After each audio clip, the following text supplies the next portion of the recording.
కేవలం 7,999 up to 10 kgs వరకు బరువు తగ్గి అధిక బరువు నుంచి వచ్చే ప్రధాన సమస్యలను దూరం చేసుకోండి. డిఎస్సీలో అక్రమాలపై విచారణ జరపాలని డిమాండ్ చేస్తూ విజయవాడలో వైసీపీ విద్యార్థి విభాగం ఆధ్వర్యంలో నిరసన ర్యాలీ చేపట్టారు. ఈ నిరసన కార్యక్రమంలో మాజీ మంత్రి బెల్లంపల్లి, మాజీ ఎమ్మెల్యే మల్లాది విష్ణు హాజరయ్యారు.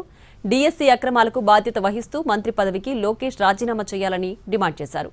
మాజీ మంత్రి వెల్లంపల్లి శ్రీనివాస్ నిరుద్యోగ భృతి పేరుతో యువతను మోసం చేశారని ఆగ్రహం వ్యక్తం చేశారు.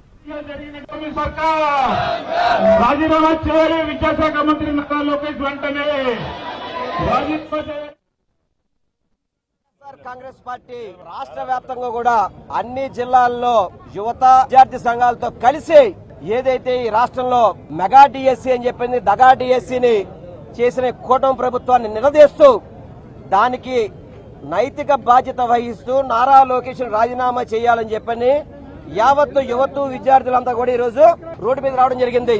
ఈ రోజు కోర్టు కూడా రాష్ట్ర ప్రభుత్వాన్ని విచారించమని చెప్పని ఆదేశాలు జారీ చేసింది. అంటే ఇందులో తప్పు జరిగినట్టే కదా. తప్పు జరిగినప్పుడు ఆ విద్యాశాఖ మంత్రి రాజీనామా చేయాలా చేయక్కలేదా?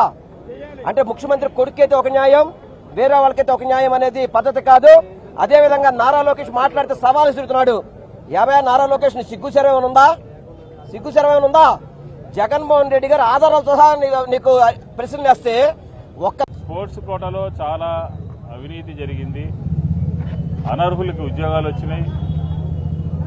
టీచర్ ఉద్యోగాలు మెరిట్ స్టూడెంట్స్కి రాలేదు. మీ దగ్గర పనిచేస్తున్నటువంటి తాత్కాలిక ఉద్యోగి టాపర్ అయ్యాడు. ఏ రకంగా ఈ విషయాలన్నిటి మీద మేము గత 3 నెలలుగా డిఎస్సి ఫలితాలు వచ్చిన దగ్గర నుంచి సవివరంగా పూర్తిగా ప్రజల ముందు పెట్టాం. వైఎస్ఆర్ కాంగ్రెస్ పార్టీ పెట్టింది, జగన్మోహన్ రెడ్డి గారు పెట్టారు. దానికి సమాధానం చెప్పే ధైర్యం లేక, దానికి సమాధానం చెప్పేటటువంటి ఆన్సర్ మీ దగ్గర లేక, మా ప్రశ్నలకి సమాధానం లేక మీరు అధికారులతో చెప్పించారు.